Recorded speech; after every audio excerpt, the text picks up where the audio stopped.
Hello, everybody, and welcome. My name's Leanne Galuli, and I'm the president of the Boston University Anti-War Coalition. We are a coalition formed as an alliance of students united in support of an end to wars and a nonviolent methods of social change. Our main purpose is to raise awareness through education and to advocate and develop a legislative agenda that promotes our established goals. I would like to start off the evening by sharing some thoughts with you. It is no secret that we live in an extremely complex world, and every day society spawns new issues that become increasingly difficult to solve. As technology booms and our collective intelligence expands, limits are replaced with innovations to the likes of which our parents could have never dreamed. Progress has led to an intricately run, consumer-based, mass production society that is showing no signs of slowing down.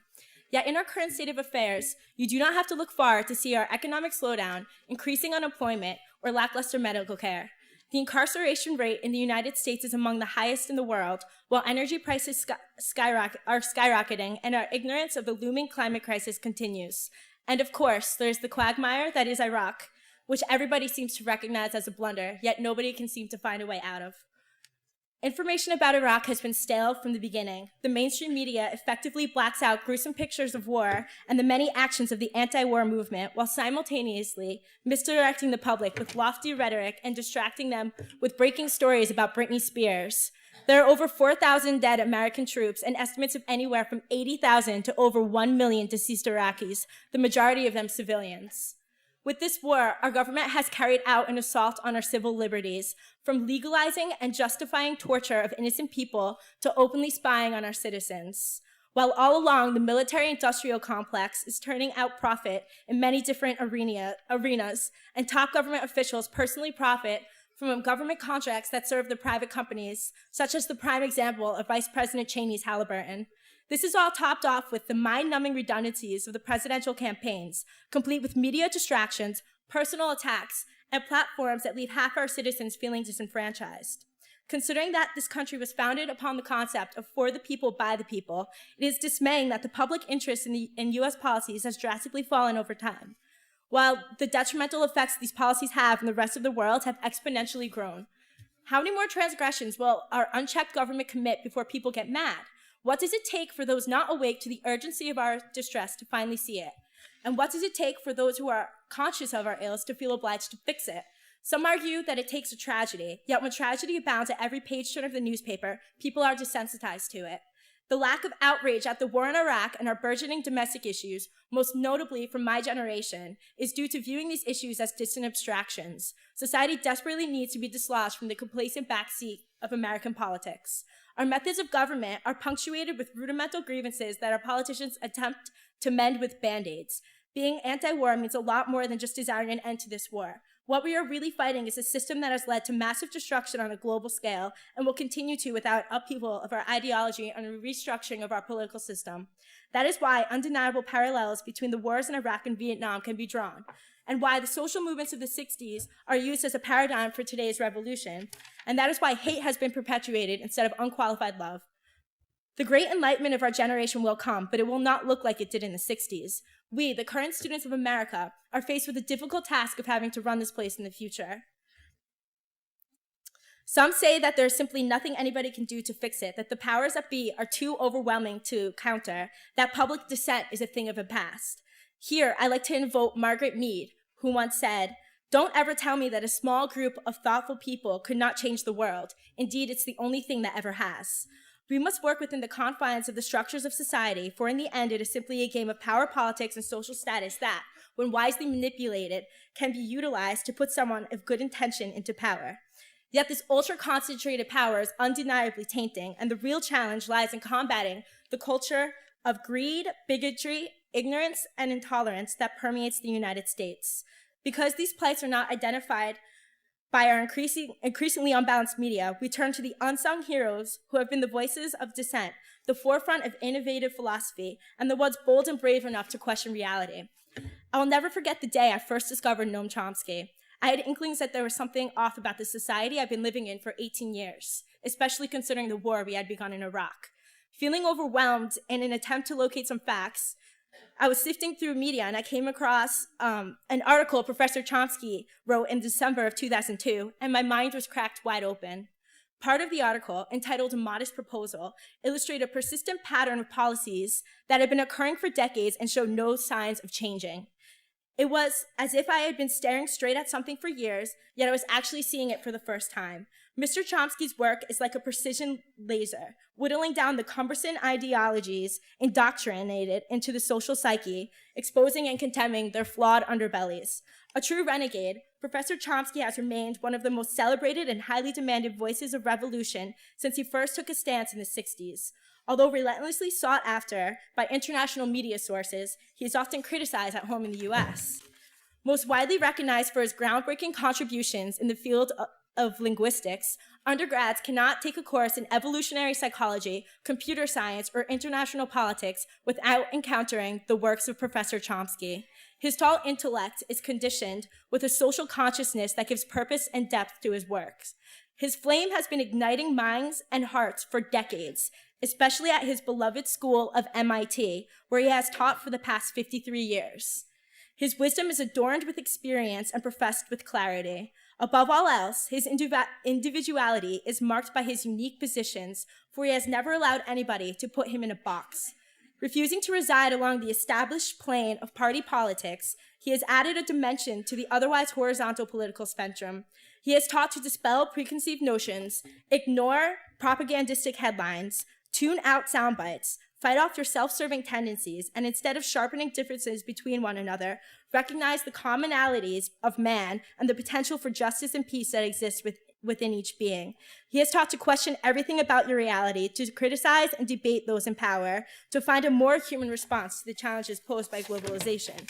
His ability to think in different modes has allowed for life-changing revelations and has inspired my thinking, and it is my hope that you all be inspired as well. The future that is at stake is our own, and I believe with intelligent reasoning and original thought, the answers to all these questions can be discovered. So, without further ado, I am honored to introduce to you the brilliant author, empowered lecturer, multi-talented, adoring father, and doting husband. He's received honorary degrees from over 24 of the top universities on the planet. He has been called by the New York Times arguably the most important intellectual alive, and he is among the eight most cited scholars in history.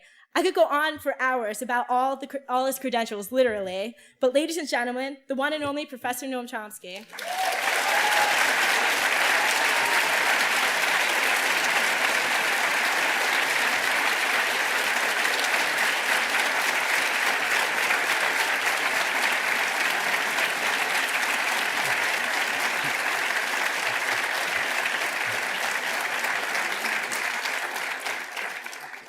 Well, I don't anticipate living up to that, but I'll try. I've been asked to talk about modern-day American imperialism.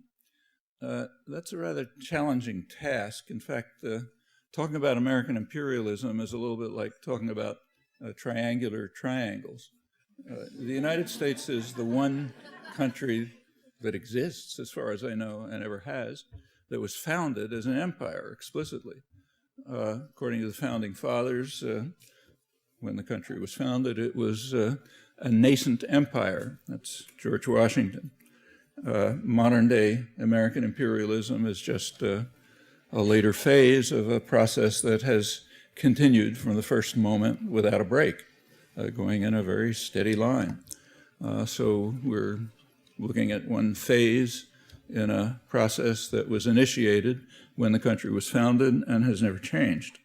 The model for the founding fathers, borrowed from Britain at that time, was the Roman Empire. And they wanted to emulate it. I'll talk about that a little.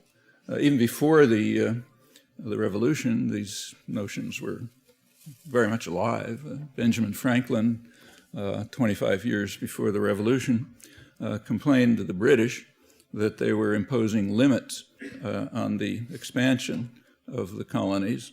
And he objected to this. He, borrowing from Machiavelli, he admonished the British, and quoting him, that a prince that acquires new territories and removes the natives to give his people room will be remembered as the father of the nation. And George Washington agreed. He wanted to be the father of the nation. His view was that The gradual extension of our settlement will as certainly cause the savage as the wolf to retire, both being beasts of prey, though they differ in shape. I'll skip some contemporary analogs that you can think of. Thomas Jefferson, the most forthcoming of the founding fathers, said, "We shall drive them, the savages, we shall drive them with the beasts of the forests into the stony mountains, and the country will ultimately be free of blot or mixture," meaning red or black. Wasn't quite achieved, but that was the goal. Furthermore, Jefferson went on, our new nation will be the nest from which all America, North and South, is to be peopled, displacing not only the red men here, but the Spanish-speaking population to the south and anyone else who happened to be around. There was a deterrent to those glorious aims, mainly Britain. Britain was the most powerful military force in the world at the time, and it did prevent the steps that the founding fathers attempted to take. In particular, it blocked the invasion of Canada. The first attempted invasion of Canada was before the Revolution, and there were several others later, but it was always blocked by British force, which is why Canada exists. The United States did not actually recognize Canada's existence until after the First World War. Another goal that was blocked by British force was Cuba. Again, the founding fathers regarded the taking over of Cuba as essential to the survival of the nascent empire. But the British fleet was in the way, and they were too powerful, just like the Russians blocked John F. Kennedy's invasions. However, they understood that it would, sooner or later, would come. The great grand strategist, John Quincy Adams, the sort of intellectual father of manifest destiny, he pointed out in the 1820s that we just have to wait. They said Cuba will sooner or later fall into our hands by the laws of political gravitation, just as an apple falls from the tree. What he meant is that over time, the United States would become more powerful, Britain would become weaker, and the deterrent would be overcome, which in fact finally happened. And we should not ignore these early events. They are very much related to current history. That's made very clear by scholarship on current affairs. So the major scholarly work on the Bush Doctrine, George W. Bush Doctrine, the preemptive war doctrine, major work is by John Lewis Gaddis, who's the most respected historian of the Cold War period. It's on the roots of the Bush Doctrine. And he traces it right back to John Quincy Adams, who is his hero, the great grand strategist, in particular to Andrew Jackson's invasion of Florida, which conquered Florida from the Spanish. And that was strongly approved by then Secretary of State Adams in a famous state paper in which he advocated the principle of preemptive war on the basis of the thesis that expansion is the path to security. So if we want to be secure, after all, we want to defend ourselves, we have to expand. At that time, expand into Florida. We were being threatened by what were called runaway slaves and lawless Indians who were in the way. They were threatening us by their existence, by barring our expansion. And as Gaddis points out, there's a straight line from that to George Bush. And now expansion is the path to security. It means we take over the world, we take over space, take over the galaxy. There's no limit to how much you have to expand to guarantee security. And that's been the principle from the beginning. Gaddis is a good historian, and he cites the right sources on the so-called Seminole War, Jackson's conquest of Florida, but he doesn't bother telling us what the sources say, and it's worth looking at what they say. They describe it as a war of murder and plunder and extermination, driving out the indigenous population. There were pretexts made, but they were so flimsy that nobody paid much attention to them. It was also the first executive war in violation of the Constitution, setting a precedent which has been followed ever since. There was no congressional authorization. It's all Adams lied through his teeth to Congress. I mean, it's all very familiar. So Gaddis is correct. It is the model for the Bush Doctrine. He approves of both of them, but that's a moral judgment. But his analysis is correct, yes. What's happening now traces right back to the wars of extermination and plunder and murder and lying and deceit and so on, executive wars that John Quincy Adams was the great spokesman for. Adams, incidentally, later in his life, regretted this. After his own contributions were well in the past, he condemned the Mexican War as an executive war and terrible precedent. It wasn't a precedent. He'd established the precedent. And he also expressed remorse over what he called that hapless race of Native Americans, which we are exterminating with such merciless and perfidious cruelty. They knew what they were doing. Contemporary history likes to prettify it, but if you read the descriptions and the observations by the people who were involved, they know exactly what they were doing. He expressed regret for it, but of course his own role was long past. It's commonly argued that American imperialism began in 1898. That's when, in 1898, the U.S. did finally succeed in conquering Cuba, what's called in the history books liberating Cuba, namely intervening in order to prevent Cuba from liberating itself from Spain and turning it into a virtual colony as it remained till 1959, setting off hysteria in the United States, which hasn't ended yet. Also taking over Hawaii, which was stolen by force and guile from its population, Puerto Rico, another colony, soon moving to the Philippines and liberating the Philippines, also liberating a couple of 100,000 souls to heaven in the process. Again, the reverberations of that extend right to the present with ample state terror and the one corner of Asia that hasn't undergone a high development, something we're not supposed to notice. But the belief that the imperial thrust started in 1898 is an example of what historians of empire call the salt water fallacy, the belief that you have an empire if you cross salt water. In fact, if the Mississippi River were as wide as the Irish Sea, the imperial thrust would have started much earlier. But that's an irrelevance. I mean, expanding over settled territory is no different from expanding over the waters. So what happened in 1898 was just an extension of the process that began when the nascent empire, as it saw itself, was formed in its first moments. The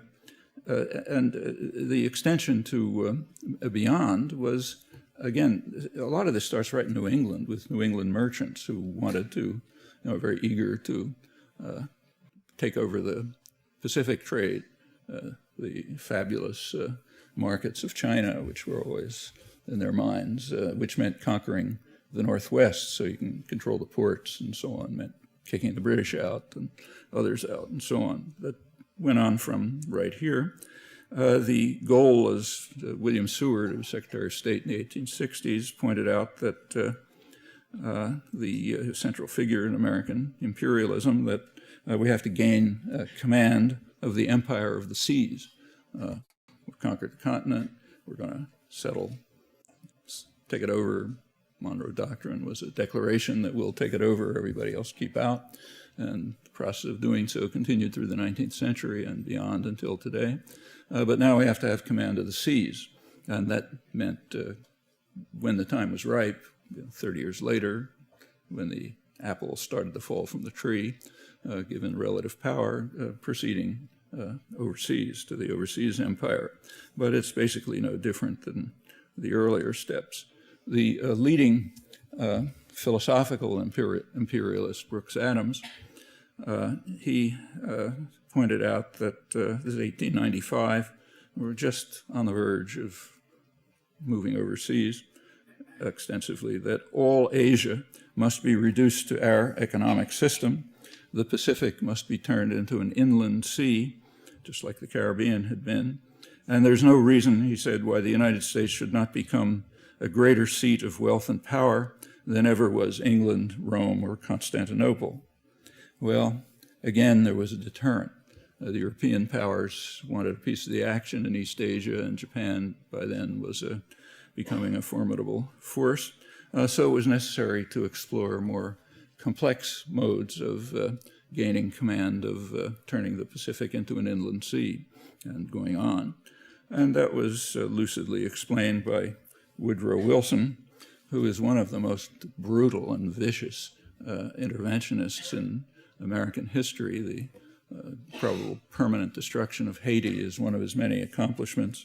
Those of you who study international relations theory or read about it know that there's a notion of Wilsonian idealism. The fact that that notion can exist is a very interesting commentary on our intellectual culture and scholarly culture. If you look at his actual actions, fine words are easy enough. But these are some of his fine words, which he was smart enough not to put into print. He just wrote them for himself. He said, since trade ignores national boundaries and the manufacturer insists on having the world as a market, the flag of his nation must follow him, and the doors of the nations which are closed against him must be battered down, even if the sovereignty of unwilling nations be outraged in the process. No useful corner of the world may be overlooked or left unused.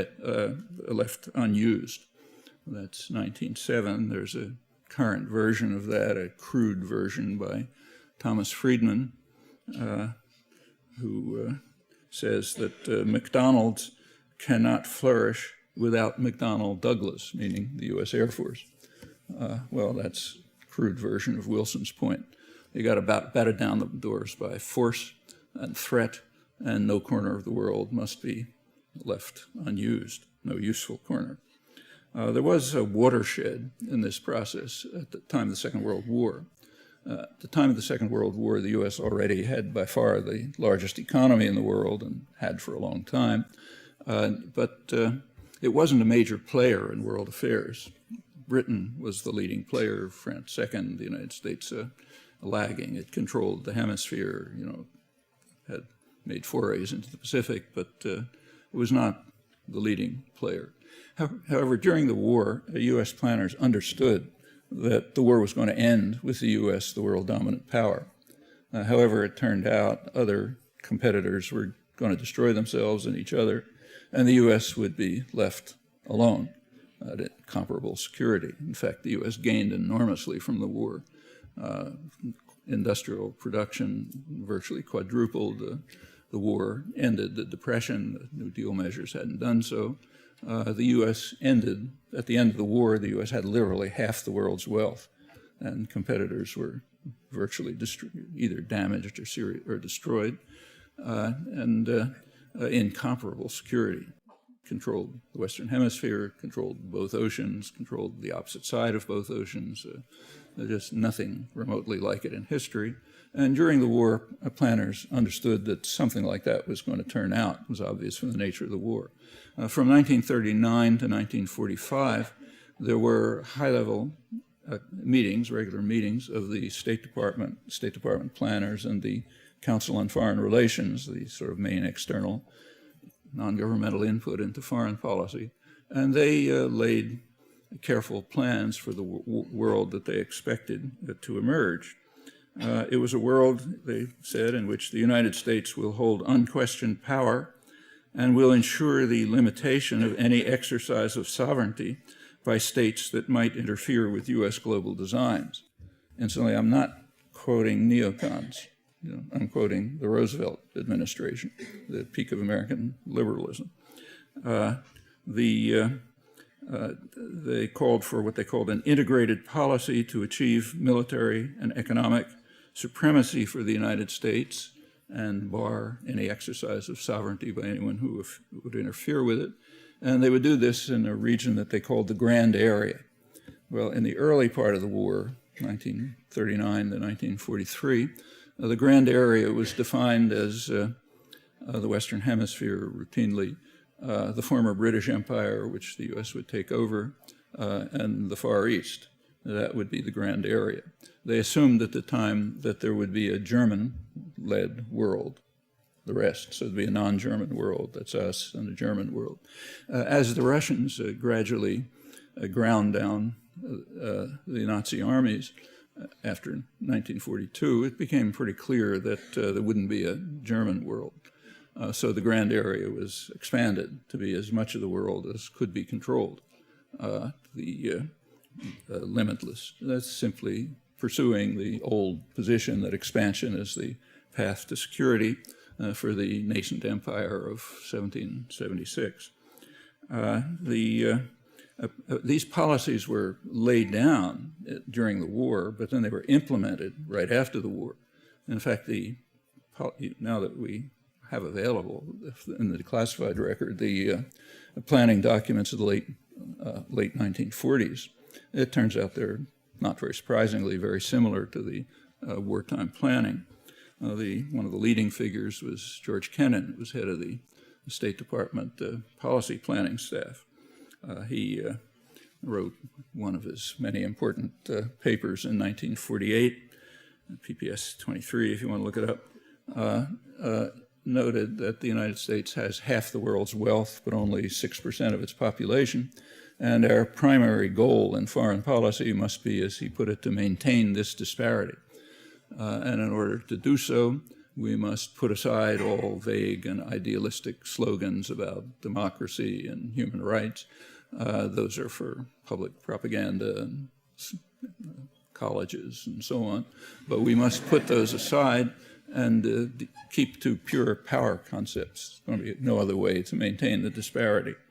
And then in the same paper and elsewhere, he and his staff went through the world, assigned to each part of the world what would be what they called its function within this global system in which the U.S. would have unchallenged power, unquestioned power. So Latin America and the Middle East obviously would provide the energy resources that we would control, gradually pushing out Britain, throwing out France immediately, and pushing out Britain slowly over the years, and turning it into essentially a junior partner, as the British Foreign Office ruefully described their role at that time. Latin America we simply control. That's our little region over here, which has never bothered anyone, as Secretary of War Stimpson said, while the U.S. was violating the principles it was establishing by setting up a regional organization in violation of the UN Charter and so on. So Latin America we keep, Middle East we control. Southeast Asia would be, its function was to provide resources and raw materials to the former colonial powers. Meanwhile, we would purchase them too. That would send dollars there, which the colonial powers would take, not the population. And they could use those to, Britain, France, Netherlands could use the dollars to purchase U.S. manufacturers. It's called a triangular trading arrangement, which would allow the U.S. had the only really functioning industrial system in the world, had a huge excess of manufacturing products, and there was what was called a dollar gap. The countries we wanted to sell it to didn't have dollars. That's Europe, basically. So we had to provide them with dollars, and the role of function of Southeast Asia was to play a role in that, hence the support for French colonialism and recapturing its Indo-Chinese colony and so on. There was various variations, but that's the basic story. And so Kennan went through the world and assigned them its function, each part. When he got to Africa, he decided that the United States really didn't have much interest in Africa. at that time, and therefore we should hand it over to the Europeans to exploit, it's his word, to exploit for their reconstruction. He said it would also give them a kind of a psychological lift after the damage of the war and while we were taking over all of their domains. Well, you could imagine a different relationship between Europe and Africa in the light of history, but that couldn't even be considered. I mean, it was like too outlandish to discuss and still is. So Africa was to be exploited by Europe for its reconstruction with consequences we know. The U.S. has since gotten into the act. Well, that was Kennan. He was removed from office soon after because he was considered too soft-hearted, not up to dealing with this harsh world, and he was replaced with real tough guys, Dean Acheson, Paul Nitze, and others, and there's no time to go through it, but if you ever want an education on hysterical jingoist fanaticism, you really should read their documents. If you've studied these issues, you've heard of at least NSC 68, which is discussed by everyone, but its rhetoric is omitted. And you have to look at its rhetoric to see what's going on in these crazed heads of the great thinkers. And this is true of the whole National Security Council culture. There's a wonderful book on it that came out a couple of years ago by James Peck, a sinologist, called Washington's China. It was the first scholarly book to go through the whole national security culture. And it's like reading a collection of madmen, but it's it's very much worth studying, much more worth studying than most of what people study in their courses on these issues. Well, anyway, that's what do we do about Latin America, the one nobody has, it's our domain. Well, Kennan was pretty explicit about that too. He said in Latin America we should prefer police states. The reason is, and he said that harsh government measures of repression should cause no qualms as long as the results are on balance favorable to our interests, in particular as long as we guarantee the protection of our resources. Our resources happen to be somewhere else, but that's a historical accident. They're our resources, and we have to protect them. And if you have to do it by the mailed fist, okay, that's the way you do it. As I say, he was removed. There is a long, ugly history. There's no time to go through it, but the Cold War history essentially follows this pattern. The Cold War was a kind of a tacit compact between the superpower and the smaller power, the United States and Russia. The compact was that the United States would be free to carry out violence and terror and atrocities limitless in its own domains, and the Russians would be able to run their own dungeon without too much U.S. interference. So the Cold War, in effect, was a war of the United States against the Third World and of Russia against its much smaller domains in Eastern Europe. And the events of the Cold War illustrate that. Each great power used the other's threats as a pretext for repression and violence and destruction. The United States way more than Russia, if you look at the record, reflecting their relative power. But that's essentially the picture. You can see in fact, for the United States, the war was basically a war against, the Cold War was a war of, basically a war against independent nationalism in the Third World, what was called radical nationalism. Radical means doesn't follow orders. So this constant struggle against radical nationalism, in particular a leading thesis all the way through, is that even the smallest place, if it becomes independent, is a serious danger. It's what Henry Kissinger called a virus that might infect others, like even a tiny place, Grenada or something. If it has successful independent development, others might get the idea that we can follow. The rot will spread, as Acheson put it, so you got to stamp it out right at the source. It's not a novel idea. Any mafia don will explain it to you. The Godfather does not tolerate it when some small storekeeper doesn't pay protection money. Not that he needs the money, but it's kind of like a bad idea. Others might get the idea. And in particular, small, weak countries we have to crush them with particular violence. so that others, because there it's easy, nobody can stop you, and others get the point. That's a large part of international affairs, right to the present. Well, to learn about what the Cold War was about, the obvious place to look is what happened when it ended. Okay, so November 1989, the Berlin Wall fell, Soviet Union soon collapsed. So what did the United States do? How did it react? I mean, the pretext for everything that had happened in the past was, the Russian monster, the monolithic and ruthless conspiracy attempting to take over the world, as John F. Kennedy called it. Well, now the monolithic and ruthless conspiracy was gone. So what do? Well, it turns out what we do is exactly the same thing, but with different pretexts. And that was made clear instantly. A couple of weeks after the Berlin Wall fell, the United States invaded Panama, killing unknown numbers of people. We don't count our victims. According to Panamanian human rights groups, maybe a couple of thousand people, bombing the slum, El Chorrillo slum. The Panamanians take this seriously. In fact, last December, they once again declared a national day of mourning about referring to the invasion. I don't even think it made the newspapers here. I mean, when you crush ants in your path, you don't pay much attention to their, what they may have to say about it. But they invaded Panama, had to veto some Security Council resolutions.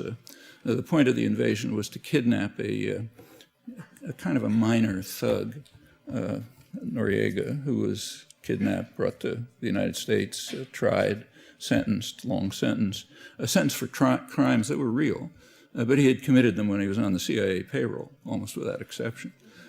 Small footnote. But for that, we had to invade Panama and kill however many people it was, a couple of thousand probably, and install a government of bankers and narco-traffickers, drug trafficking shut up, and so on. But it was a successful invasion and applauded here.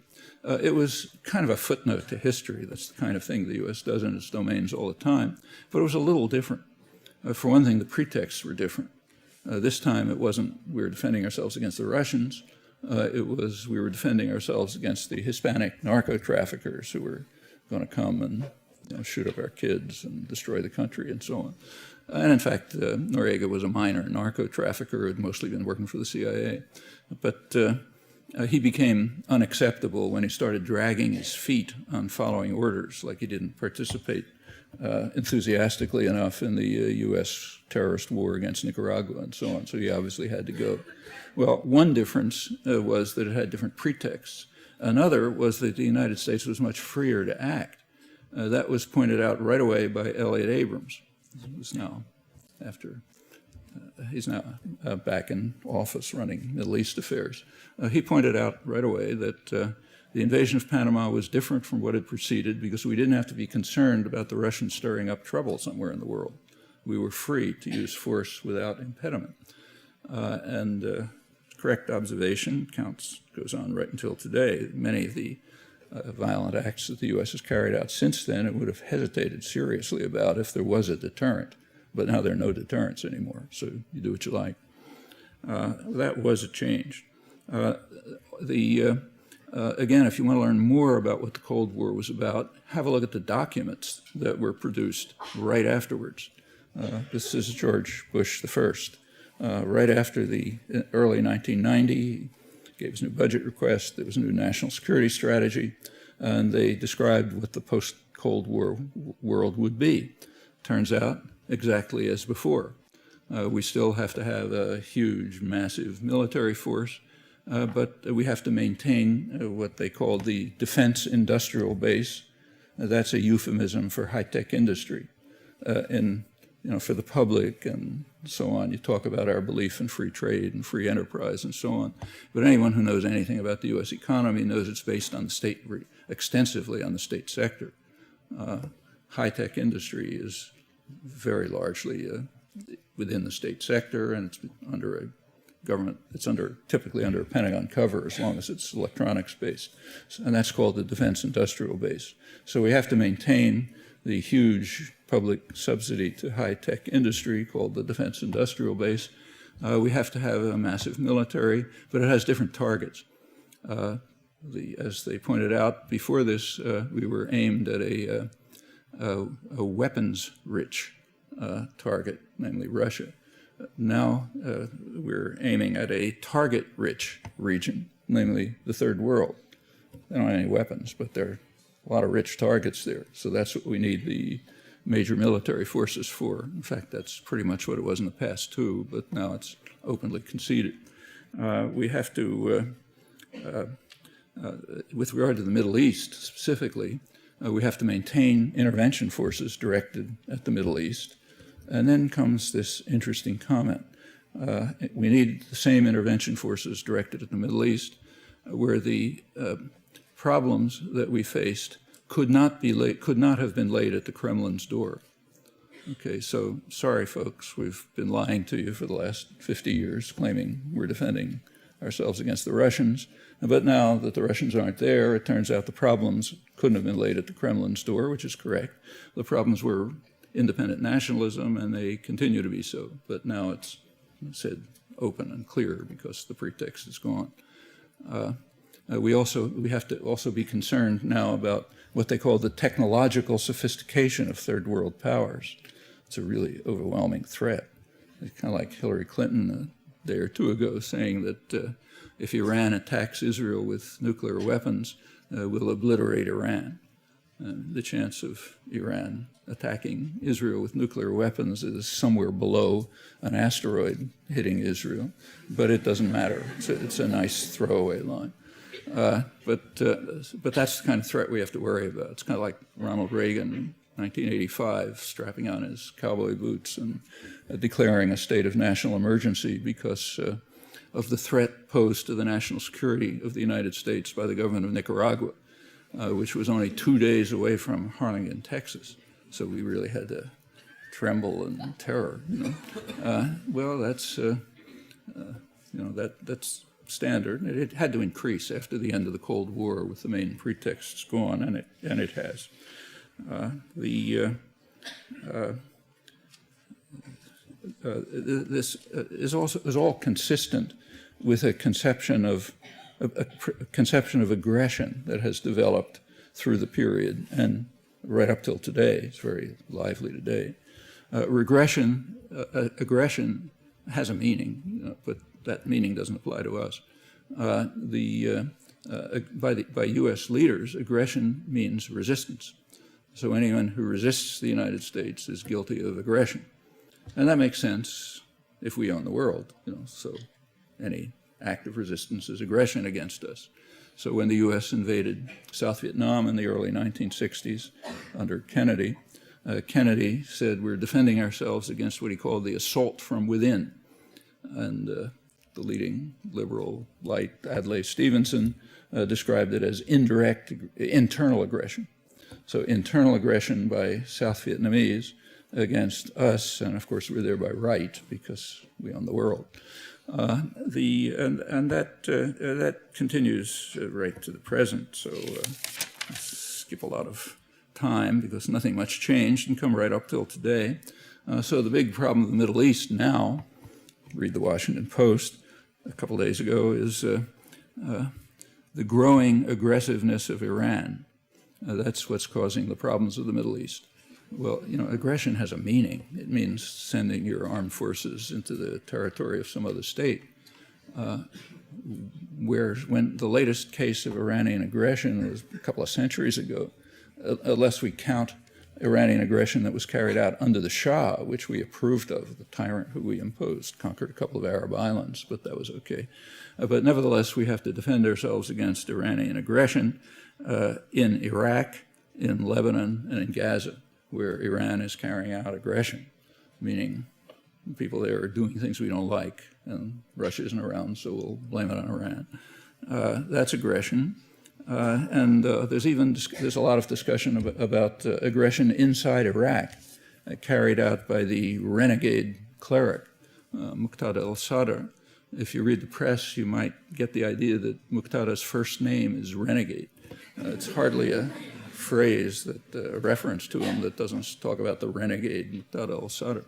Why is he a renegade? Well, he opposes the U.S. invasion of his country. Okay, that makes him a renegade or a radical. obviously. And that's routine. Nobody questions that. It's kind of like reflexive description.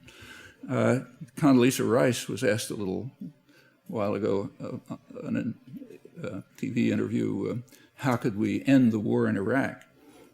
And she said it's a very easy way to end the war. She said it's quite obvious.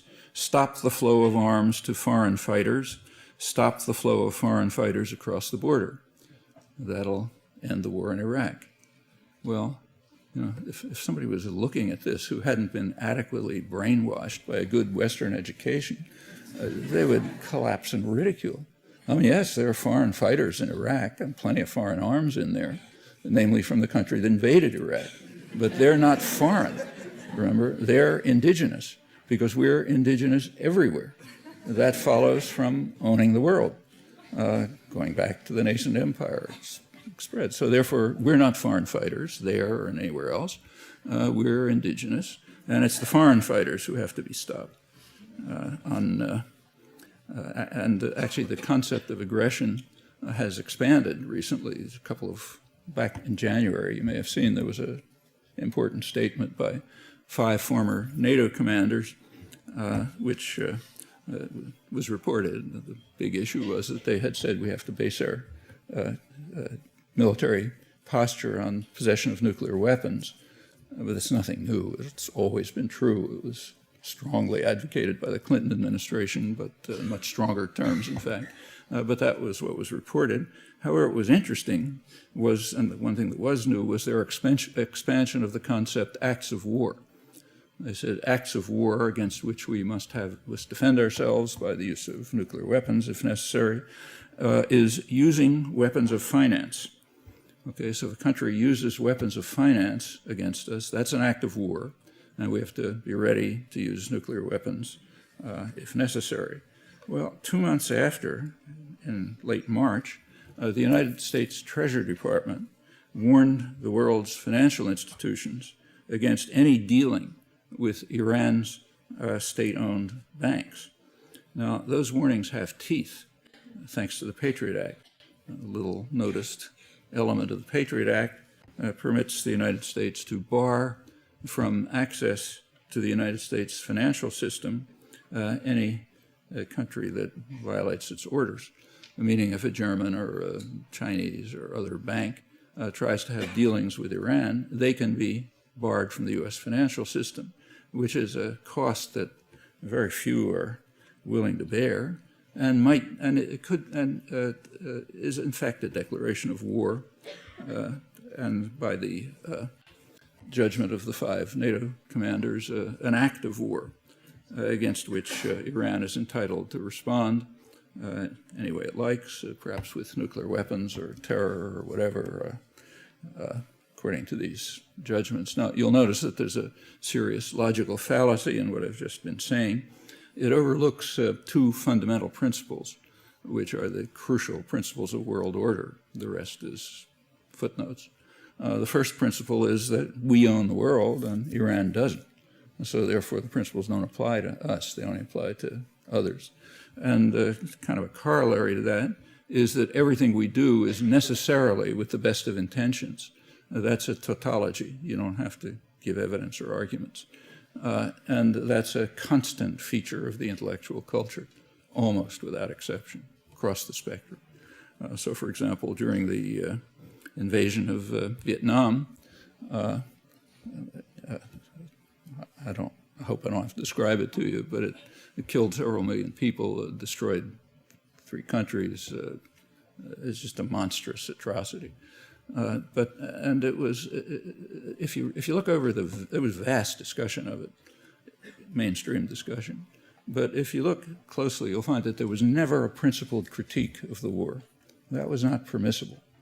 The typical, just to keep to the kind of left critical end, and the rest gets worse. At the end of the war, Anthony Lewis of the New York Times wrapped it up. He said, speaking from the left liberal extreme, that the United States entered the war with blundering efforts to do good. Notice, efforts to do good is a tautology. We did it, so therefore it's efforts to do good. So it's not saying anything. Blundering because it didn't work. as well as they wanted, at least. Worked pretty well, but not as well as they wanted. So we started with blundering efforts to do good, but by 1969, it was clear that we could not establish democracy in South Vietnam at a cost acceptable to ourselves. Well, established democracy in South Vietnam is on a par with some Soviet commissar saying that Stalin was trying to establish democracy in Eastern Europe. But that doesn't matter. It's us, so we were doing. But the problem with it was the cost to us. Okay, so that meant we had to sort of start pulling out. Well, that's the critique at the very left end. Take one more example. The leading American liberal historian, maybe the most famous historian of his generation, Arthur Schlesinger, who was at first a superhawk, like the whole Kennedy administration was. No alternative to victory in their invasion of South Vietnam, which is what it was. But by the late 60s, he was having second thoughts, and he wrote a book expressing them. And he said that, we all pray that the hawks will be correct in hoping that the surge of the day, a big influx of troops, will be successful. And if they are, we will be praising the wisdom and statesmanship of the American government in winning the war, and he was aware of what it was. He said, leaving a land of wreck and ruin with its institutions destroyed may never recover. But we'll nevertheless be praising the wisdom and the statesmanship of the American government, and we pray that they're right, the hawks. But he said they probably aren't right. It's probably going to be too costly for us. No question about the cost to the Vietnamese. I mean, land of wreck and ruin. So therefore, maybe we ought to rethink it. Well, that's the criticism at the critical end of the spectrum, the dovish critical end. Then from there on over to the jingoist end of the spectrum, you have a kind of a debate. Could we have won with more force, or was it a lost cause anyway, and so on. It's rather striking that the population is out of this. So in 1969, the year that Lewis pointed to, 70% of the population thought that the war was fundamentally wrong and immoral, not a mistake. Try to find anything in the literature of educated sectors that says it was anything but a mistake, that it was fundamentally wrong and immoral. That's not unusual. Internally, the government was aware of this. One of the things that is not taught but should be read, because it's very illuminating, is the final part of the Pentagon Papers. Pentagon Papers are not declassified archives, they're stolen archives, so we know a better idea what they were thinking. The Pentagon Papers end in 1968, right after the Tet Offensive in January 1968, which convinced the business world that this is going to cost us too much, we better start winding it down.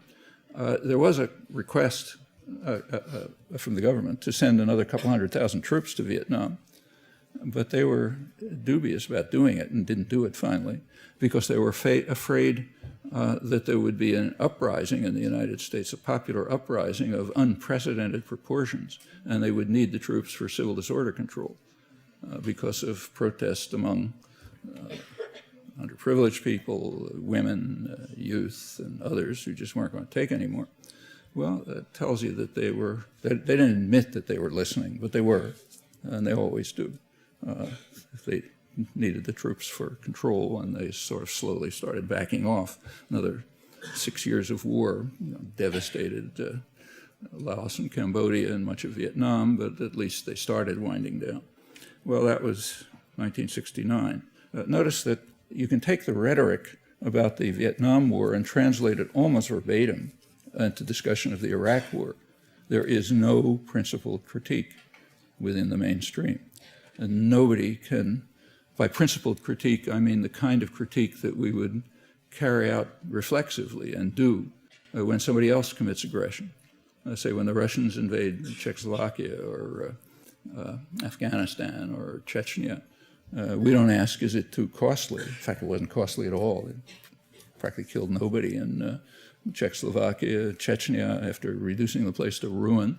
Apparently it's functioning pretty well. In fact, if, according to Western correspondents, if David Petraeus could achieve anything in Iraq like what Putin achieved in Chechnya, he'd probably be crowned king or something like that. But nevertheless, we condemn it rightly. Doesn't matter whether it worked or not, or whether it was costly to them or not. Or when Saddam Hussein invaded Kuwait, killing probably a fraction of the number of people that Bush killed a couple of months earlier when he invaded Panama. But we nevertheless denounce it as aggression. No, that's a principled objection. But when we carry out aggression, it's inconceivable. And that goes back to the principles that I mentioned. We own the world, and everything we do is, by definition, good in intention. So the worst that it can be is what Barack Obama calls a strategic blunder, or what Hillary Clinton calls getting into a civil war which we can't win. In fact, Iraqis overwhelmingly blame the civil war on us, but that's irrelevant too.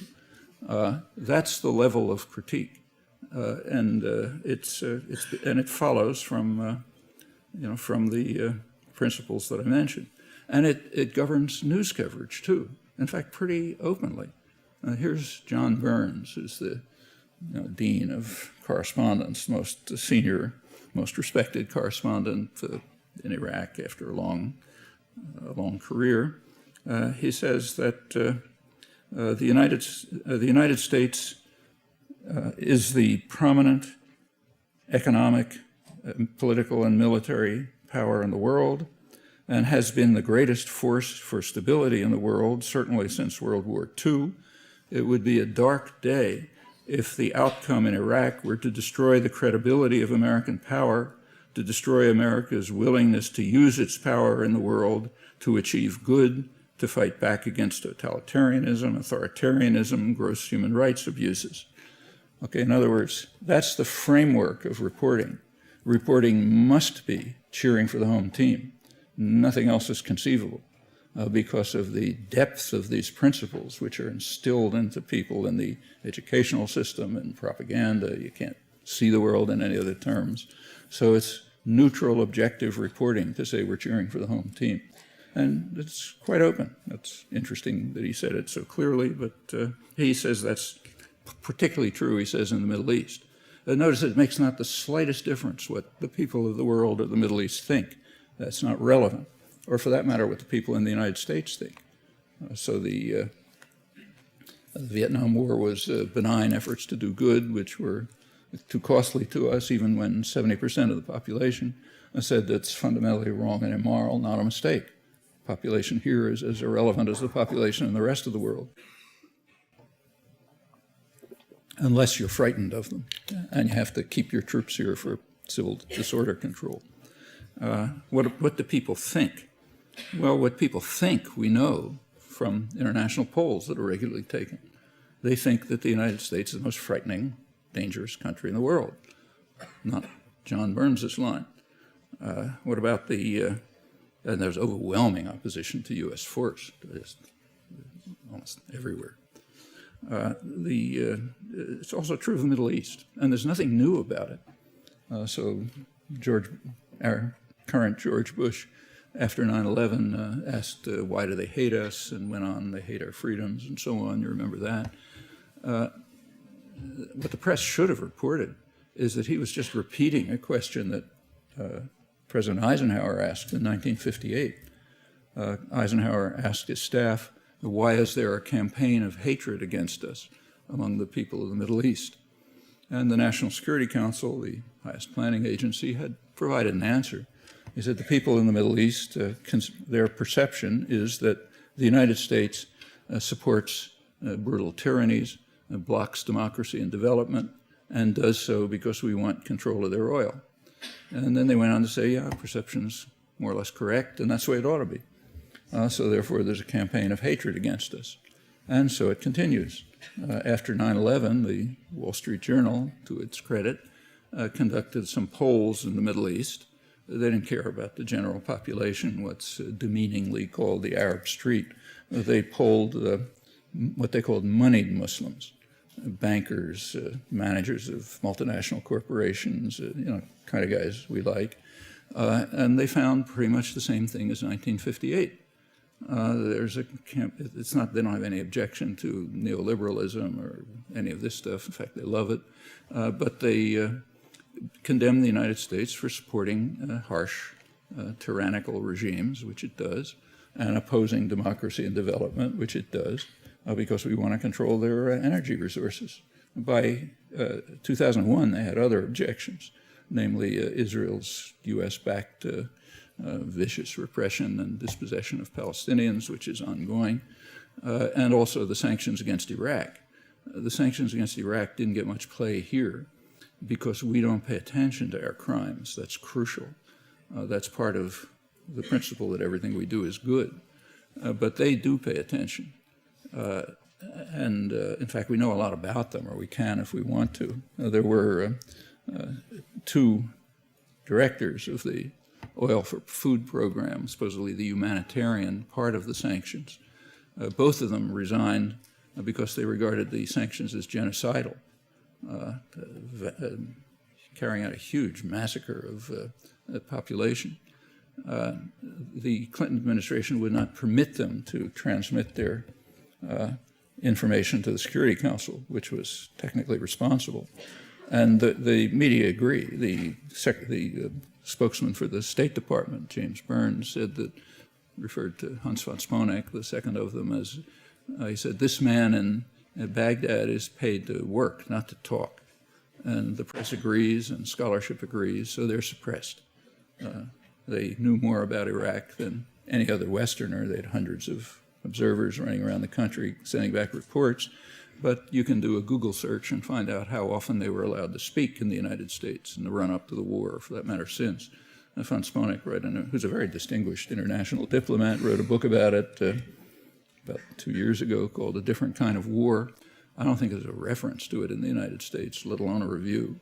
We do not want to publicize our genocidal actions. But people in the Middle East noticed and didn't like it, and that increased the campaign of hatred among the moneyed Muslims, our friends there. Don't have to think about the others. But it doesn't matter what they think. The same is true of the invasion of Iraq. Iraqis regard it as worse than the Mongol invasions. It's the great successes. Iraq may never recover. I mean, the great success story of Petraeus is to establish warlord armies, which will probably tear the country up in the future, and also to turn, say, Baghdad. It's true that violence in Baghdad has declined, partly because there are fewer people to kill. There's been massive ethnic cleansing, and that's been accelerated by the Petraeus strategy of building essentially walled communities. So a comment by Nir Rosen, who's one of the 2 or 3 journalists who actually reports seriously from Iraq. He speaks Arabic fluently, and he looks Arab, so he can get around easily. He travels all over, not with armed guards and Abrams tanks and so on. He says, talking about Baghdad recently, he says, looming over the homes in the district he's looking at are 12-foot-high walls built by the Americans to confine people to their own neighborhood, emptied and destroyed by civil war, which the U.S. fomented, walled off by the surge. Sections of the city feel more like a desolate, post-apocalyptic maze of concrete tunnels than a living, inhabited neighborhood. They're controlled by separation walls and, in fact, by the increasing use of air power, but a little quieter, so therefore the critics, having no principled criticism, don't talk about it much. Well, what does the public think about all these things? Well, we know about Iraq. The public wants to get out, but they're irrelevant. What about Iran? The next major crisis looming, which will make Iraq look like a tea party if they go through with it. There are opinions about this. There's the opinion of American elites, which you can read, say, in the New York Times, or Washington Post, or liberal journals, and so on. They'll tell you that Iran is defying the world by enriching uranium. Well, exactly who is the world? Okay, well, we can find out. There is an organization called G77, 130 countries, includes the vast majority of the people of the world. They vigorously support Iran's right to all the rights guaranteed by the Non-Proliferation Treaty, including enriching uranium for nuclear power. So they're not part of the world, okay? Now, what about the American population?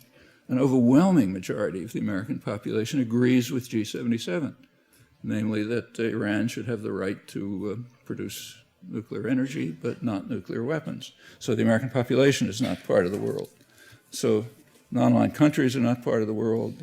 American population is not part of the world. Obviously, Iranians are not part of the world. So who's left? Well, the world consists of people who follow Washington's orders. You can't say it includes the United States, because the overwhelming majority of Americans are not part of the world. They oppose this, just as on many other issues. And that goes on without comment, correctly if we're cheerleaders for the home team. And that's the framework for discussion. Is there a solution to the crisis with Iran, which is extremely serious? If the U.S. goes through with its plans, parent plans, like I said, it might make Iraq look like a tea party. Well, there are solutions, potential solutions. One of them is what I just said, that Iran should have the rights of any signer of the Non-Proliferation Treaty. Israel, Pakistan, and India also ought to have those rights if they sign the treaty. Since they haven't done it, they don't have those rights. But of course, they're doing it because we say it's okay. But that's the opinion of the large majority of Americans. And the same large majority, this runs around 75%, says that a nuclear weapons-free zone should be established in the region, including Iran, Israel, American forces deployed there, and so on. Well, that would end the crisis. Is that possible? Well, it's supported by the large majority of Americans, but as I mentioned, they're not part of the world. It's Iran's official policy, but they're not part of the world. The U.S. and Britain are formally committed to it, in fact, more so than any other powers, for a very simple reason, which we would read about if we had a free press. When the United States and Britain went to war with Iraq and tried to find a thin legal cover for it, they appealed to UN Security Council Resolution 687, 1991, which ordered Iraq to get rid of its weapons of mass destruction. And as you remember, Britain and the United States claimed they hadn't lived up to it. Well, you're all literate. You can read Resolution 687. It commits the United States and Britain to work to establish a nuclear-free weapon zone in the Middle East. Okay, so if you can appeal to it as a justification for aggression, you're compelled to follow its provisions. But to point that out would be really to break the rules. And you can, again, do a Google search and see if you can find anyone even near the mainstream who's ever bothered to point this out. Another way to move towards a solution would be to end the threats against Iran. The threats, if anyone cares, are a violation of the UN Charter, but for outlaw states, that's irrelevant. Again, the large majority of the American population thinks we should end the threats and move to normal diplomatic relations with Iran. Well, if these steps were taken, the crisis would essentially be over. So we can ask, who's defying the world? If the world includes its people, including the American people. And the answer is very simple and straightforward. Those who are defying the world are the ones in power in Washington and in London and in the editorial offices and the university faculties and so on. They're defying the world, but not Iran, not on these issues. And in fact, it's a serious matter because it could lead to total disaster. And the same is true on other issues. So the other major live issue in the Middle East is Israel-Palestine. Well, what does the world think about this? There is an international consensus supported by about 2/3 of the American population, supported by former non-aligned countries, supported by the Arab world, formally at least supported by Europe, obviously Latin America. In fact, everyone. Iran supports it, Hamas supports it. It's for a two-state settlement on the international borders meaning pre-June 67 borders with minor modifications. Who opposes that? Well, for the last 30 years, the United States has opposed it, and it continues to oppose it. And Israel, of course, opposes it, though if the U.S. would support it, Israel would necessarily go along. So the problem is right in Washington. This begins in 1976, when the U.S. vetoed the first Security Council resolution calling for a settlement in these terms. It was introduced by the Arab states, backed by the PLO. Actually, it even goes back earlier to 1971, when President Sadat of Egypt offered Israel a full peace treaty in return for withdrawal from occupied territories. What he cared about was withdrawal from the Sinai, where Israel was kicking out thousands of peasants and settling. Israel, he didn't say anything about the Palestinians. They were not an issue at the time. Israel recognized it as a genuine peace offer and decided to reject it. They made a fateful decision preferring expansion to security. Peace treaty with Israel would have ended security problems. Egypt would have ended security problems. The important question is what would happen in the United States? You know, the Godfather. Well, Kissinger managed, there was a battle, a bureaucratic internal battle in the United States. Kissinger won. And the U.S. followed his policy, which he called stalemate, meaning no negotiations, just force. Okay? That set the stage for the 1973 war and on to a whole list of horrors since.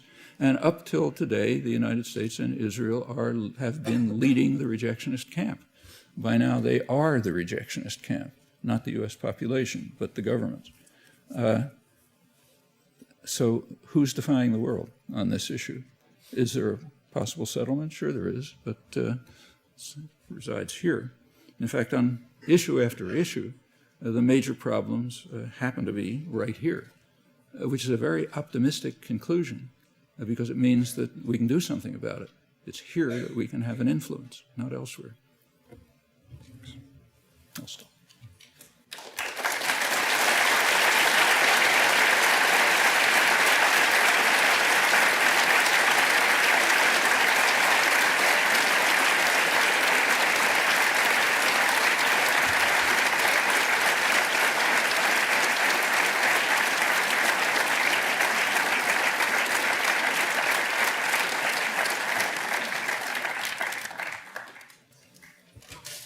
Some time?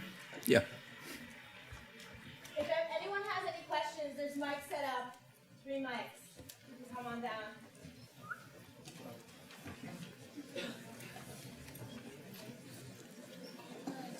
Contrary to what was said here in the introduction, the New York Times, of course, did not say that you were the most important intellectual alive, and you know that well. It was merely an outsider, a professor at Stanford, who said it in a review which appeared in the New York Times. Interestingly enough, you've used that quote on several of your books, also a fabricated quote. You've also said that whenever that arises during an introduction like tonight, you always say something about it and correct it. And that's, of course, a falsehood because you didn't do it here tonight. And that's happened in the past also. Number 2, I couldn't help but notice the reference to Arthur Schlesinger. Apparently, you're still something sticking in your craw about your bout with him, I guess it was around 1970, in which he exposed you for fabricating some Harry Truman quotes. That was the exchange in which he dubbed you an intellectual crook. So I guess that's still sticking in your craw even now. And finally, as to this notion of cheering for the home team, which obviously you don't do, there's somebody else you're cheering for. So I'd like you to be very forthright, like some leftists do, who say they are cheering for our opponents in various places around the world, quite clearly.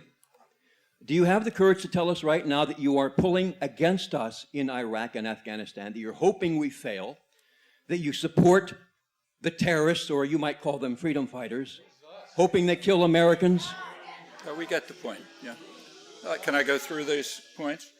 On the first one, the quote, it was not by somebody interviewed, it was by a reviewer in the New York Times. He was interviewed.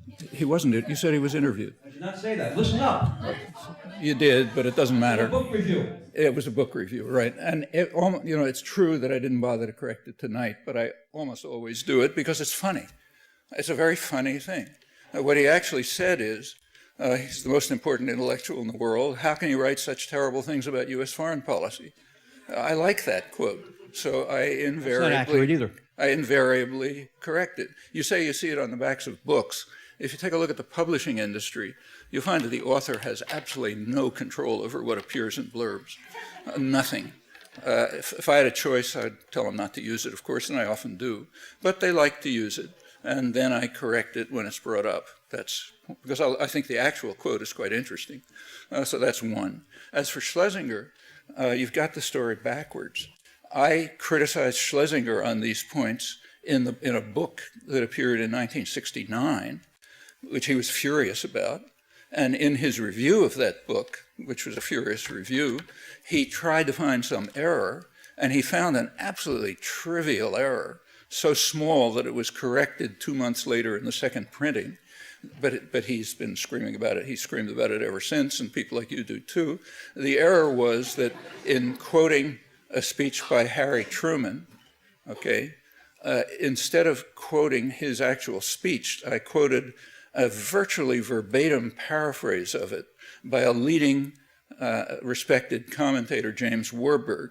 So the words were slightly different, though the content was exactly the same. As I say, it was so trivial, it was corrected 2 months later in the second printing. It's a rare book that doesn't have some small error. But yes, you know, the defenders of state violence are desperate. And if they can find anything that they can point to, they'll run with it forever. So that's the truth about the second point. As for the cheering, you heard what I said, and it's what I've written. I think we should pay attention to the population, okay? Population of the United States, population of Iraq, population of the world. We should pay attention to what they think. Of course, those who are, you know, supporters of state violence think we shouldn't. We should pay attention to the guys in power and to the sort of cheering section that among the intellectuals that supports them. Well, I don't agree with that. Just to take the case of Iran, I think the opinion of the American population happens to be very sound, and I support it. And the same is true in Iraq. I think the opinion of Iraqis is very sane. Last December, the Pentagon released a study of focus groups in Iraq and reported it as good news. They gave a very upbeat report. They said, contrary to what people are saying, you know, the critics, there's a lot of agreement among Iraqis, and therefore there's hope for reconciliation, okay? And then if you read down a little further, what was their agreement about? Well, there was overwhelming agreement among Iraqis that the United States is responsible for the ethnic cleansing and the sectarian violence, and that the United States should get out, okay? That's what there's agreement about. Well, yeah, I think we should pay attention to our victims. And I can go down the line if you like. Everything else you said is just pure fabrication, and you know it.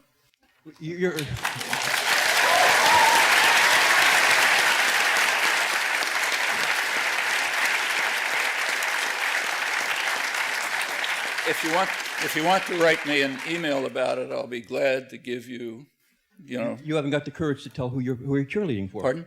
You haven't got the courage to tell us who you're cheerleading for. You've made your point. Let's go.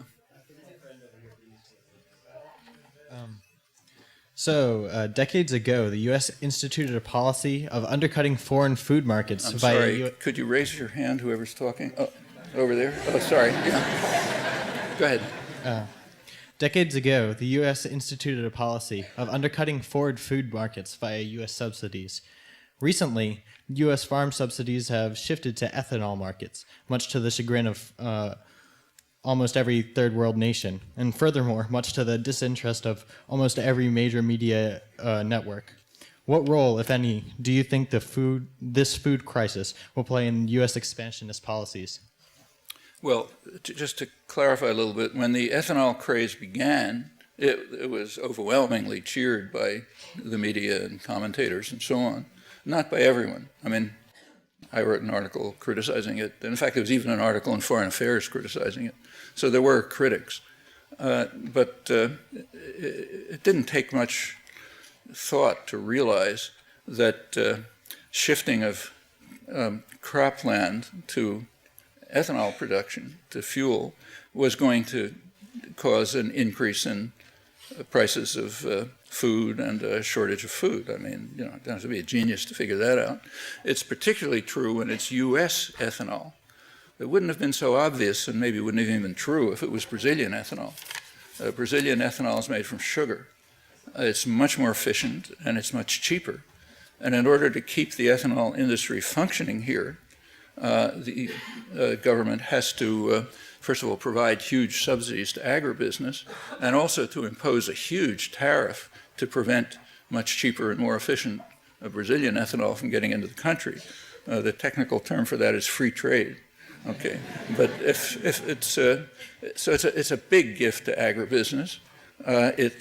takes plenty of land away from crop production. That means that there's a shortage of corn, but also of a lot of other things.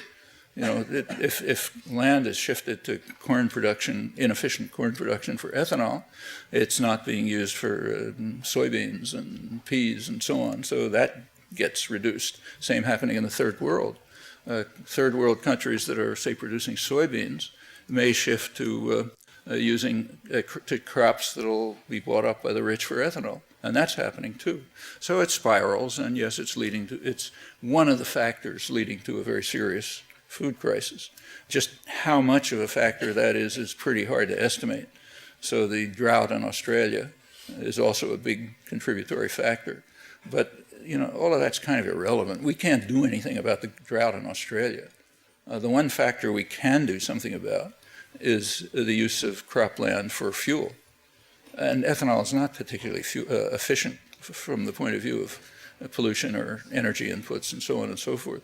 So all across the board, it was, I think, a disaster, and it was understood to be, anyone who thought about it from the beginning, and it ought to be terminated. If anybody wants to use ethanol, they should break down the protectionist barriers and the subsidies to agribusiness and use Brazilian ethanol. It's causing, all of this is part of a whole system of undermining third world farmers. So one of the big effects of NAFTA intended effects is to drive Mexican peasants off the land. Mexican peasants cannot compete with highly subsidized U.S. agribusiness. It's kind of obvious. So slowly being driven off the land. It's going to get worse now that Mexico's been forced to eliminate all tariffs. And they flood into the cities. They lower wages, which is very good for U.S. manufacturers who are exporting production there. And then they try to flee across the border. So we build walls. You know? I mean, these things are all interconnected. Same with Haiti. I mean, when one of the things that American cheerleaders are supposed to cheer the government about is that Clinton sent the Marines to put an end to terror in Haiti in 1995. That part is true, but there's a little more. The elected government, the Aristide government, first elected government in Haiti, was a populist independent government led by what we call a radical priest, meaning liberation theologist concerned about the poor. It was overthrown a couple of months later by a military coup, as anticipated. The U.S. had done everything possible to try to undercut it in those few months. The U.S. immediately turned to supporting the military coup, violating the Organization of American States embargo. That was under Bush 1. Under Clinton, the violations increased. Clinton actually authorized the Texaco oil company to send oil to the military junta and the rich elite in violation of his own presidential order. In 1995, Clinton decided that the population had been tortured enough, and it was pretty miserable. I was there for a while. So he figured that's enough. We'll let the elected government go back, but on a condition. The condition was that they accept a very harsh neoliberal regime.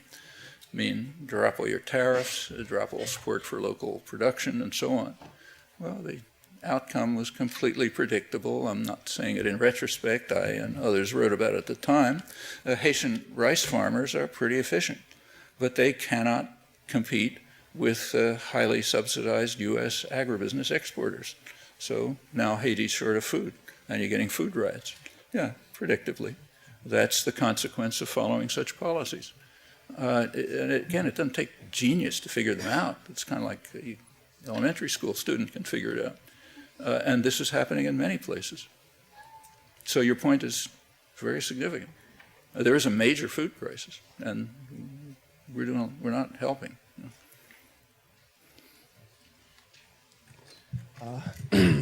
Hi. First of all, thanks. I want to thank you a lot for all the intellectual inspiration.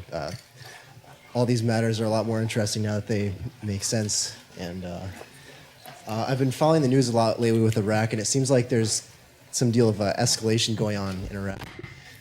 And like a few weeks ago, Vice President Cheney made a major trip to the Middle East, and shortly thereafter, the Iraqi government commenced a large-scale offensive against Sadr's forces in Basra, and subsequently there was more large-scale action against Sadr's forces in Sadr City in Baghdad.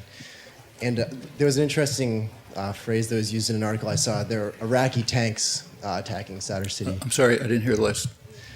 It was interesting that they used the phrase Iraqi tanks, which are storming Sadr City.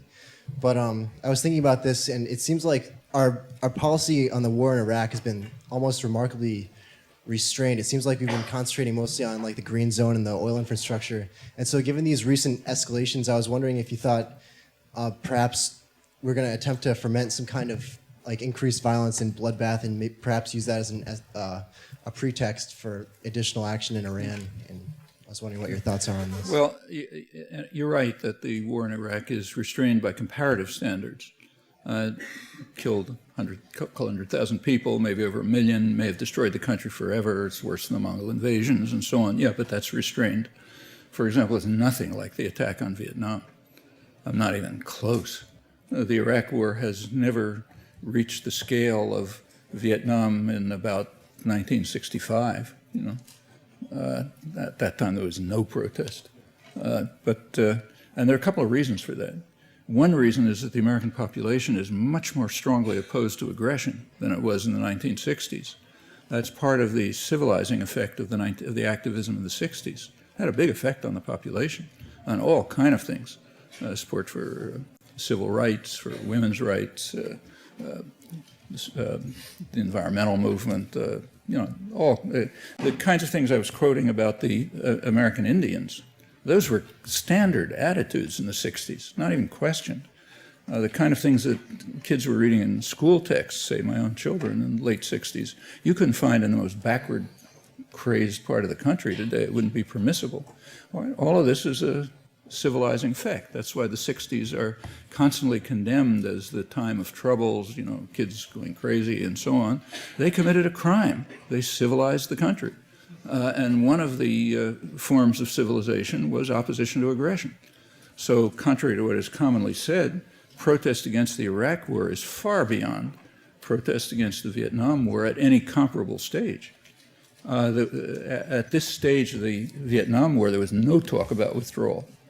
In fact, the first book on withdrawal was written by Howard Zinn, who you know, and it was, I think, 1967. That's the time when there was 500,000 American troops there. The countries had been torn to shreds, extended to and that could barely be mentioned because it was so far out. Actually, he asked me to write a review of it, which I did in Ramparts, because nobody would mention it. Well, now, at a much lower stage of aggression in Iraq, everyone has to say something about withdrawal. Maybe they don't mean it, but they have to say something. That's a big change. So one reason why it's restrained by comparative standards is there's just way more opposition.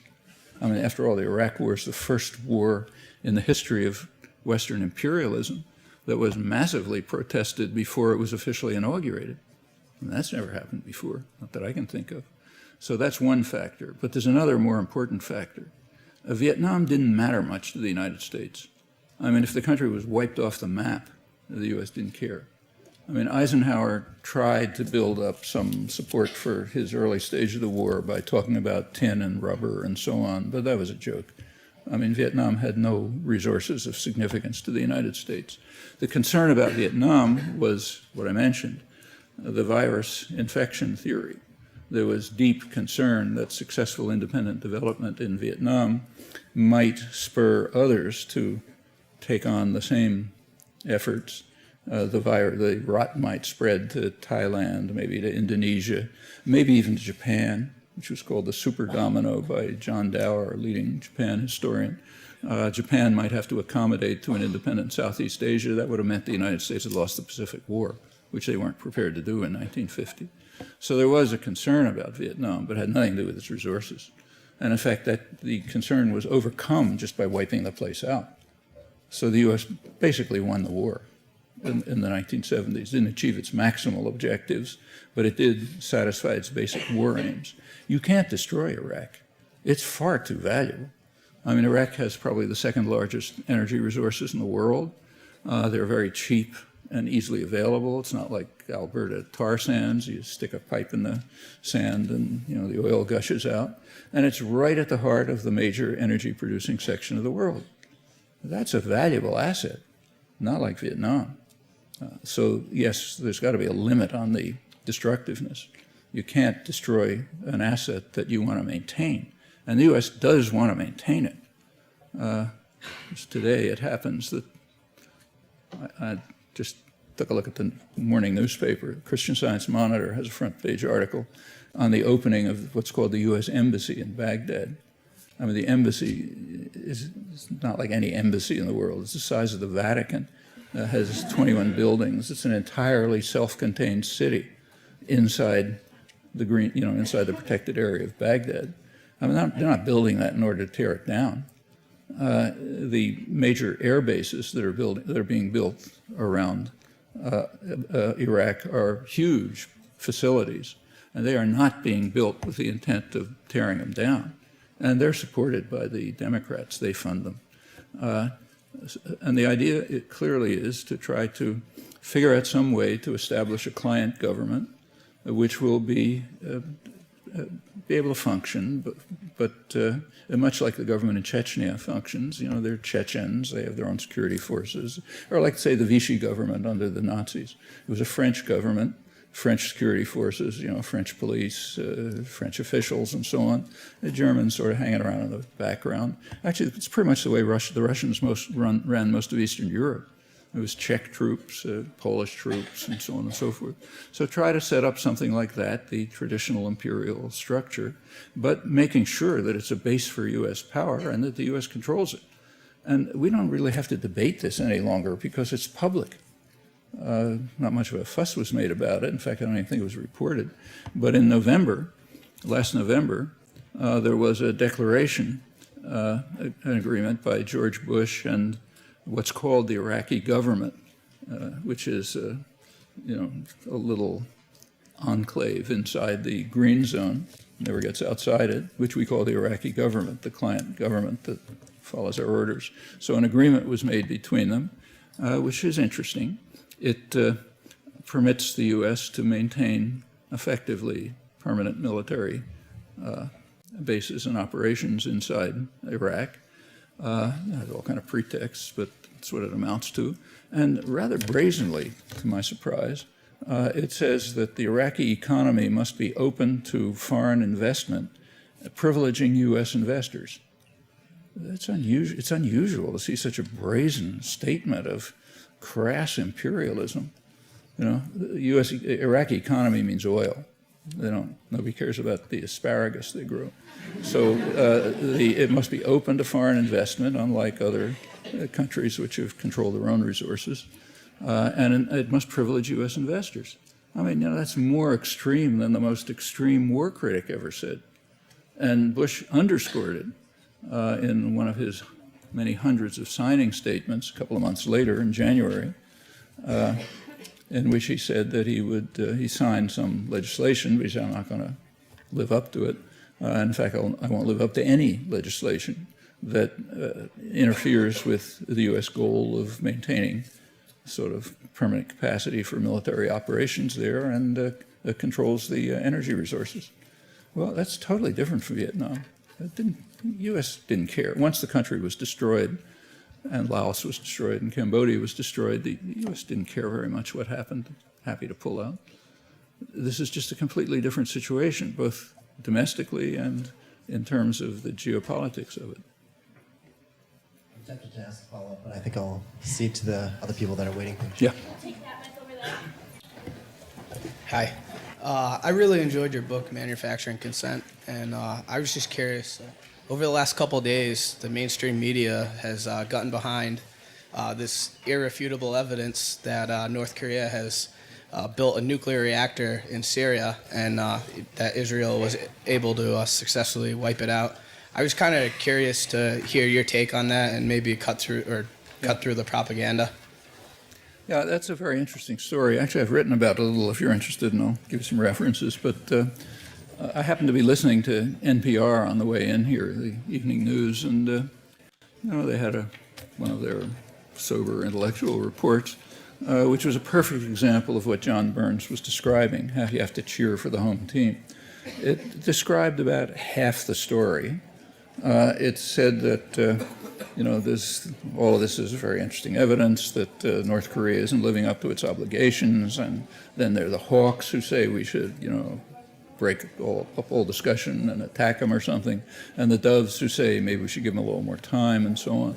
Well, yeah, it's probably true that North Korea isn't living up to all its obligations in its declaration, but it's also true that the United States is not living up to its obligations.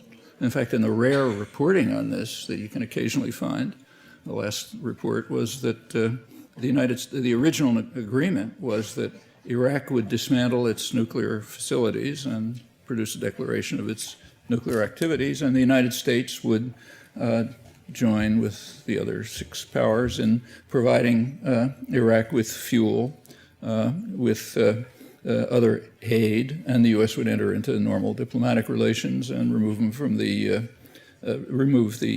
isolation of North Korea by taking them off the list of states that support terror and so on. Well, the U.S. has done none of that. Furthermore, there's a history of this. The same negotiations, same agreement, pretty much, was reached in September 2005.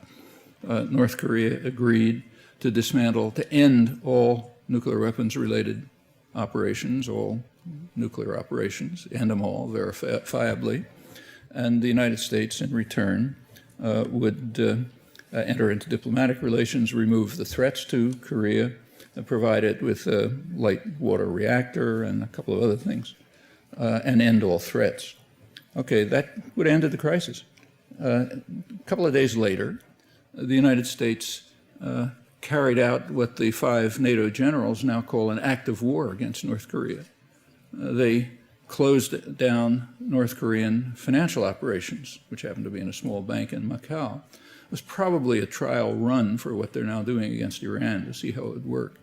Well, that's a very serious attack on a country, to isolate it from the international financial system, no exports, no imports, and so on and so forth. And it was almost certainly done in order to undercut the negotiations that had just been reached. And in fact, North Korea reacted as you'd expect, carried out a nuclear test, went on to develop missiles and so on. And that's been the history all the way back. North Korea may have the worst government in the world, but they've been following a pretty pragmatic course on this. When the U.S. gets more aggressive, they get more aggressive. When the U.S. gets more conciliatory, they get more conciliatory. And it's been running steadily all the way through. So that's the other part of the story. And there's another part of the story that's even more significant. I don't know if North Korea has been providing anything to Syria or not, but there would have been an easy way to stop this, a very easy way.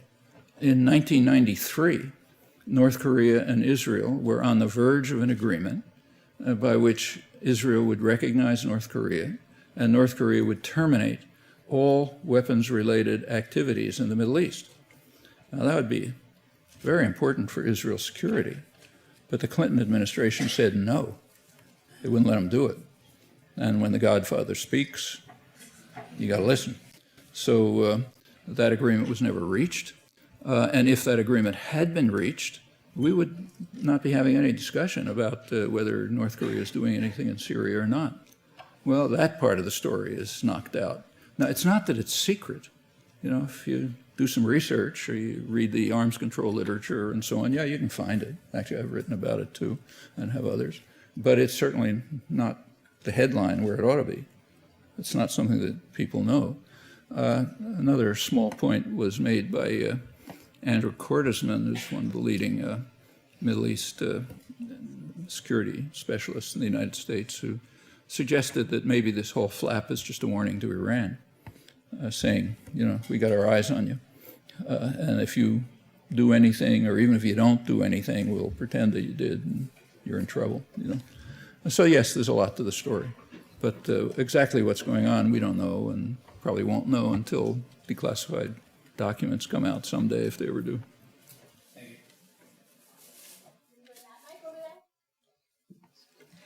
Hi, I've read your books and I think you're excellent.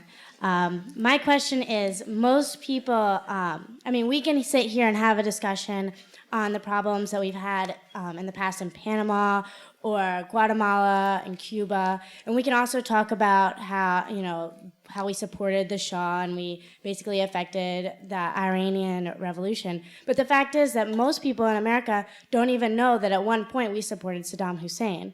So knowing this fact, how can we help educate the rest of the American public on all of these issues when it seems that, the media won't do it, and it's all of this information that you say is easy to find is maybe not so easy for the average person.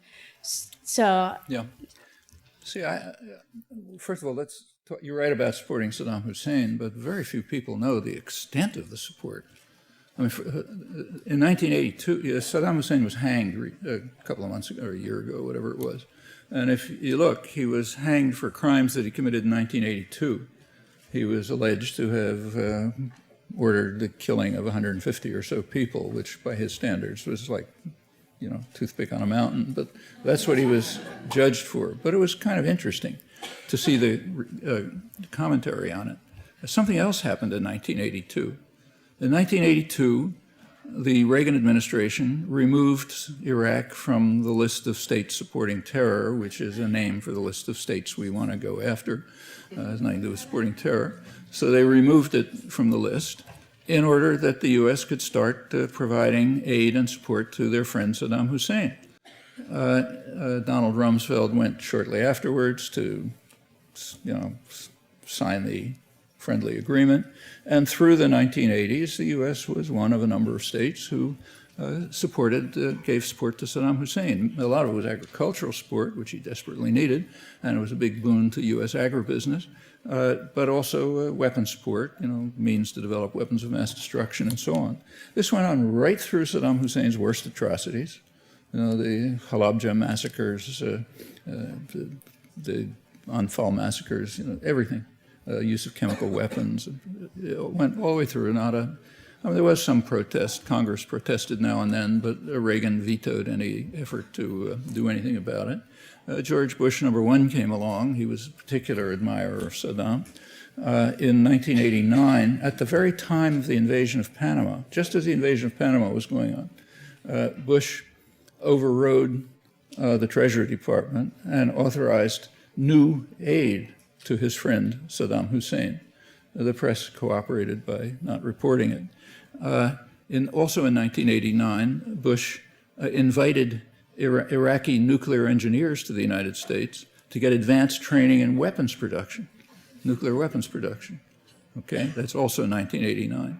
Early 1990, Bush sent a high-level senatorial delegation to Iraq, led by Bob Dole, Republican Senate Majority Leader, who was then presidential candidate a couple of years later.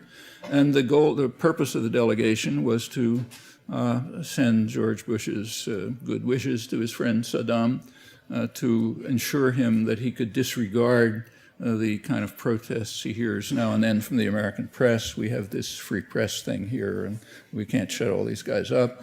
And told him that they would take off from the Voice of America anybody who was criticizing him. That was generally kind of a love session. That was April 1990, okay? A couple of months later, Saddam Hussein disobeyed orders, or maybe misunderstood orders, which is possible, and invaded Kuwait. Okay, shifted instantly from favored friend and ally to reincarnation of Hitler. You don't disobey orders. Like I said, any mafia don understands. That's the support. And incidentally, shortly after that, Washington returned to support for Saddam Hussein. After the war was a murderous, destructive war, way beyond anything that was needed to get Saddam out of Kuwait. But right after the war, by March 1991, the U.S. had total control, military control of the region, control of the air, everything. And there was a large Shiite uprising in the South, which probably would have overthrown Saddam. But the U.S. authorized Saddam to crush it. They authorized him to use aircraft, military helicopters, and so on to crush the uprising, killing probably tens of thousands of Shiites in the South. General, what was his name, Schwarzkopf, who was a general, said later that he was fooled by Saddam. He didn't realize that when he authorized Saddam to use military aircraft, he'd actually use them. So kind of, we were tricked. But it was explained pretty frankly by the New York Times. The chief diplomatic correspondent, Thomas Friedman, the chief diplomatic correspondent means State Department spokesperson in the New York Times, just relays State Department propaganda. He said, he wrote a clear column. He said the best of all possible worlds. He supported the decision to allow Saddam to crush the uprising. He said the best of all worlds for the United States would be an iron-fisted military junta ruling Iraq just the way Saddam did, but with a different name, because he's now kind of embarrassment. And so we have to settle for second best, Saddam himself. The Middle East correspondent for the New York Times, who's still their top Middle East correspondent, Alan Cowell, he said, well, it's kind of unpleasant watching all these people get massacred. He said, but there's a consensus among the United States and its allies, namely Britain and Saudi Arabia, that the best hope for stability in Iraq is Saddam Hussein, not the people who are trying to overthrow him. Okay, so therefore we have to let Saddam crush the uprising that might have overthrown him. The stability is a technical term. It means following U.S. orders. Okay, so that's stability, and Saddam's more hopeful for stability than Iraqis. In fact, what I've said is, the worst possible outcome is that Iraqis might rule Iraq. We're not going to allow that. Independent nationalism is not to be accepted. That's why Muqtada al-Sadr is a renegade and so on. And in fact, through the 90s, it's the same story. If you look at the main effect of the sanctions, Clinton's sanctions, they were murderous and destructive, but they strengthened Saddam Hussein. They undermined opposition to him. They compelled the population to rely on him for survival, which is probably the reason he wasn't overthrown. Otherwise, he probably would have had the same fate as Ceausescu and Suharto and Mobutu and a whole bunch of gangsters, not very different from him, who the U.S. supported until the end. But in fact, that's exactly what was said by Dennis Halliday and Hans von Sponeck, the two directors of the Oil for Food program, who, as I said, knew more about Iraq than certainly any Westerner. So maybe so, but it's crucial that Iraqis not rule Iraq. Yes, there was support. Now, how do we get any of this stuff to the American people? Well, how do you get anything else to the population? Was it you who quoted Margaret Mead at the beginning? Yeah, that's the way you do it. Everything happens exactly the way you said. Exactly, take the civil rights movement, the women's movement, the Vietnam anti-war movement. Pick anything you like. The environmental movement starts with small groups of people doing things, and gradually it grows. And finally, it gets to the point where, as in the case of the anti-Vietnam war movement, where the government was afraid to send troops because they'd need them for civil disorder control. All that happened within about 2 years. And it just changed the world. A striking example is the women's movement. It's not that, there were feminists before, but until the 1960s, there was nothing much was happening. And within a couple of years, it changed the country and the world dramatically. It's probably the major impact of the 60s on the world. And it happened just by consciousness-raising groups, bigger groups, activism wherever it was necessary, and so on. Civil rights movement was the same. A couple of black kids out at a lunch counter, and freedom bus riders started riding, and pretty soon you had a huge mass movement, which didn't solve the problems, obviously, but solved a lot of them, made it a lot better. All right, we only have time for one more question. Earlier you mentioned Latin America and the U.S. Preference for police states. And I think we see those police states crumbling. Preference for what? I didn't catch. Police states. Police states. In Latin America. And those states are crumbling. Most recently, there was the election in Paraguay. And while we never heard anything about the generations of rulers in Paraguay, this weekend there was a significant election. We find Correa in Ecuador, who is saying that U.S. military bases have no place in Ecuador. Venezuela, a revolution with resources, a rich revolution. Evo Morales in Bolivia right now, as you know, is being threatened, and that there is a worldwide appeal to cease the hostilities. Anyway, my question is, how do you see Latin America moving forward on its leftist path, or just on its own path, and defying the U.S.? This is one of the most important things happening in the world, I think. It's not Latin America, unfortunately, it's South America. Central America was so devastated by Reaganite terror, it may never recover. So they're not part of this much. I mean, a little, but not much. But South America is undergoing a really dramatic change. I mean, it's the first time since the Spanish invasions that the countries of South America are beginning to face two fundamental problems, which have turned them into like a horror story.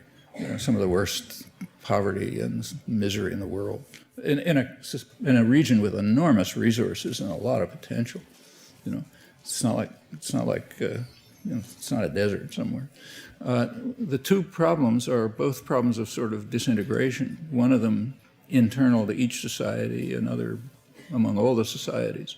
The Latin American societies typically have been run by a very small, wealthy, very wealthy, largely white elite. Race-class correlation's pretty close, with a mass of suffering and misery. That's been an internal problem. So if you compare it with East Asia, it's striking. I mean, Latin America has many advantages over East Asia. It should be way ahead in development. But in Latin America, capital is exported by the tiny, rich elite. The imports are luxury goods, so they can, you know, live it up. Their second homes are in the Riviera or someplace like that. The children go to school overseas. But they have almost nothing to do with their own population. No responsibility. They don't pay taxes, nothing. The disintegration among the countries is that they're all separated from one another. Like, there's very little interaction among them during the colonial period and even the period of independence. You can see that in the transportation systems and almost everything. Well, those things are changing. Strikingly, I think the most dramatic case is Bolivia, which is really impressive what happened.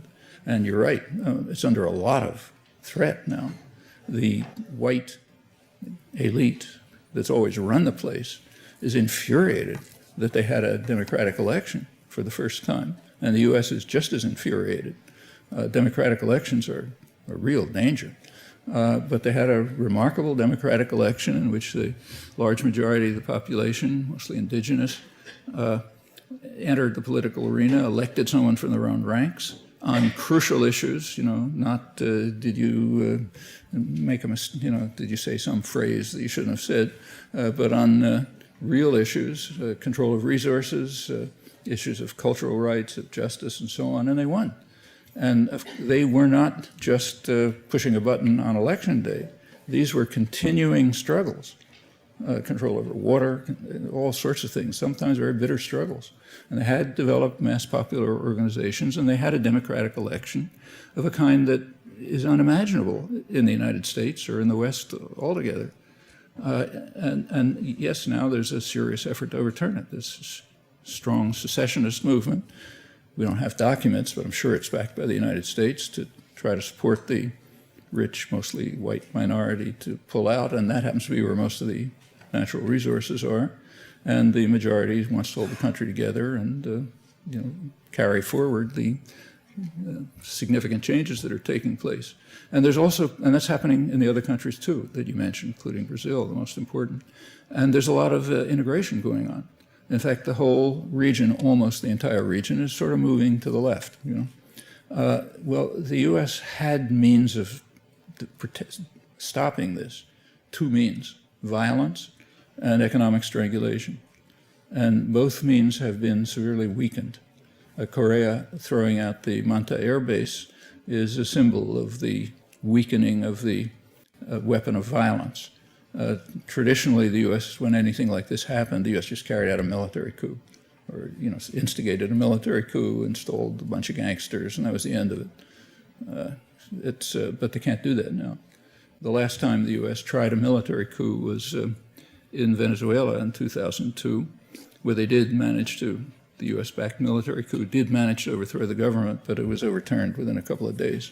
And there was huge protest all over Latin America, and the US had to back off. And they haven't been able to do it since. The economic strangulation is also weakened. The economic strangulation in recent years has been, the instrument of it has been the IMF, International Monetary Fund, which is basically a branch of the US Treasury. So the idea is, get the countries deeply indebted, to give impossible debts that they can never pay.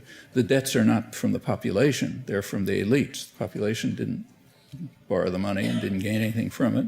But the international rules are they're the ones who have to pay it. Okay, well, that's being overcome. Country after country is, as the Argentine president put it, ridding ourselves of the IMF, restructuring the debts, repaying the debts. Argentina did it with the help of Venezuela. Brazil did it in its own way. And the IMF is actually in trouble. It's not getting enough funding by debt repayment. And in general, the method of economic strangulation is declining, partly because of the integration. The countries are working together. The standard U.S. line now, press, scholarship, and so on, is that there are two kinds. They have to admit that Latin America is moving left, but there's a good left and a bad left. The good left is Lula in Brazil. The bad left is, of course, Chavez and Morales and maybe Correa. But in order to maintain that party line, you have to be quick on your feet. For example, you have to overlook the fact that one of the strongest supporters of Chavez is Lula. It doesn't fit the party line, so it doesn't get reported. After Lula in Brazil, after he was reelected, his first act practically was to fly to Caracas to support Chavez in his electoral campaign and to dedicate a joint Venezuelan Brazilian project. There's now more projects developing. Shortly after that, there was a very important meeting of the Latin American presidents in Cochabamba in Bolivia, very important place. That's where the Bolivian Revolution took off. That's where peasants began protesting the World Bank, U.S. programs to privatize water, which means water's out of, people can't drink because they can't pay the costs. So they they succeeded in throwing out the Bechtel Corporation and blocking the efforts. It wasn't easy. A lot of people got killed. That's Cochabamba. It's a real symbol. So that's where the Latin American presidents met. It was December 2006. And they made interesting plans, joint plans for a European Union type integration, and they're actually taking steps towards it. And the U.S. just doesn't have much that it can do about it. It's lost its main weapons. Now, there are plenty of internal problems to overcome, so it's not going to be an easy path. But this is the first time they're being seriously faced, and with the participation of substantial mass popular movements. That's the basis for democracy. It's one of the reasons why we don't have a functioning democracy. We don't have mass popular movements. So therefore, popular opinion can be mostly disregarded as it is. But they're overcoming that. It's a real model to look for. The U.S. is by no means giving up. You may have read in the paper a couple of days ago that a training of military officers is being shifted from the State Department to the Pentagon. That's been going on for some time now, in fact, but they finally reported it. That's quite significant. Training within the State Department is at least theoretically under congressional supervision, meaning that there are human rights conditionalities and so on. And once it moves into the Pentagon, it's just a black hole. They can do anything they want. Nobody ever looks. Training and torture, or whatever you do. It's a weak control, but it's something. Furthermore, training of Latin American officers is shot way up. The U.S. is trying very hard to recreate a Latin American officer corps that will be able to follow its orders. I think it's now higher than it's ever been through the Cold War years. And the purposes are explicit. The training is designed to combat what's called radical populism. Well, in the Latin American context, radical populism means human rights activists, union leaders, priests organizing peasants, anybody who gets in the way. And that's the explicit goal of the training of officers. And training of officers just doesn't mean just teaching them. It means providing them with technology and weapons and connections and so on. So the U.S. is certainly trying to recreate the weapon of violence and also the economic weapons, but it's not as easy as it was. For one thing, there's much more protest here, which is a good thing. For another thing, the whole world has become more diverse. So the exporters in Latin America can now turn to China for markets, and China's investing. There are also South-South relations developing. So Brazil, South Africa, and India now have relations. All of these moves are very positive, I think, and could lead to the basis for some kind of authentic independence and also for overcoming the enormous internal problems. So these are all very hopeful signs, I think.